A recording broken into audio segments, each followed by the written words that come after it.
The staff at Mercer General Hospital were stunned when a stray dog suddenly burst through the front doors. Shouts echoed down the hallway. Security was called, but before anyone could stop him, one nurse noticed something strange. The dog was carrying a black garbage bag in his mouth.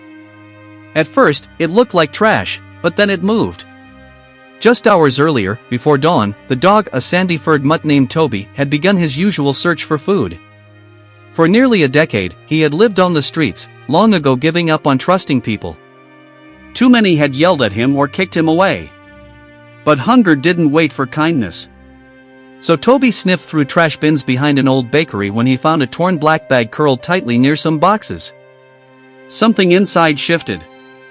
It didn't smell like food. It smelled alive and helpless. Toby gently nudged the bag open. Inside was a newborn baby, barely breathing, cold, and alone. Toby froze, then, guided by something beyond instinct, carefully took the bag in his mouth and began limping toward the only place he knew people would be, the large white building on Elm Street, Mercer General Hospital. By the time he reached the entrance, chaos surrounded him. Paramedics were unloading a patient, nurses rushing everywhere. Nobody noticed the dog or what he carried, so Toby slipped inside, running through the corridors until he reached a staff lounge. 3 nurses sat with coffee cups. 2 jumped up to shoo him out, but one, a young woman named Erin Walker, looked closer. There was something in the dog's eyes, not fear, not anger, but purpose. Erin stepped forward. "It's okay," she whispered. Toby gently laid the bag on the floor and stepped back.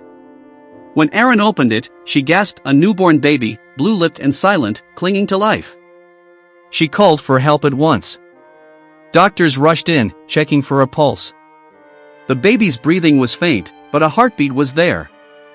They hurried the child to the neonatal ICU. Erin stayed behind, eyes on the dog who refused to leave. She knelt, reaching out slowly. Toby allowed her to touch him, the first gentle touch he'd felt in years. 3 months later, Toby was no longer a stray. Erin adopted him that same day. One afternoon, Erin came home with a small bundle in her arms. Toby recognized the scent immediately, the same baby, now healthy, warm, and smiling. Erin sat beside Toby, the baby in her arms, the dog at her feet, 3 once lonely souls, now bound by love and one extraordinary act of courage. Because sometimes, the greatest heroes don't wear uniforms.